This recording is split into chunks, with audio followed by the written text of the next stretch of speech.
Hi there, I'm Robin Shuckburgh and welcome to the Cotswold Explorer. Whilst we've been searching for ways in which to entertain ourselves and you over the last 12 months, we've found a whole load of stories. Some ghoulish, many positively medieval in tone and style, and some amazing tales written not necessarily about the Cotswolds, but nonetheless conjuring up the atmosphere of the place to a T. Some of them we've recorded and put up on the Cotswold Explorer YouTube channel, but we thought it would be fun to make the stories available to you in printed form as well as audio. So we have compiled our first volume. Here it is, Ghost Stories from the Cotswolds, a collection of spooky tales from classic authors.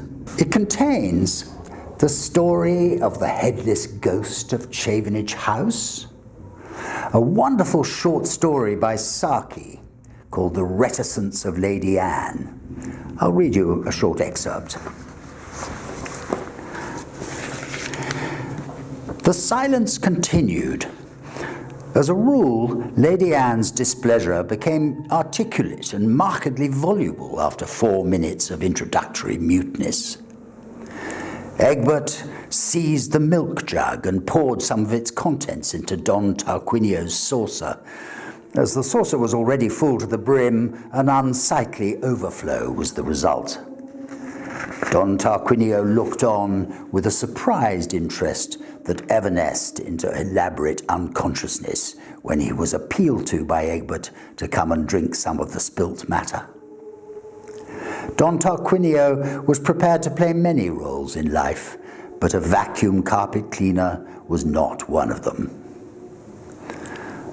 "Don't you think we're being rather foolish?" said Egbert cheerfully. If Lady Anne thought so, she didn't say so. It's a wonderful story. I hope you enjoy that. The next story is a true spine tingler in the shape of The Tomb of Sarah by F.G. Loring. This is how ghoulish that story is.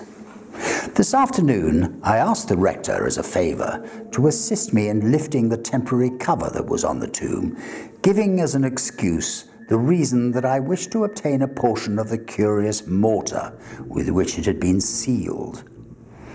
After a slight demur, he consented, and we raised the lid.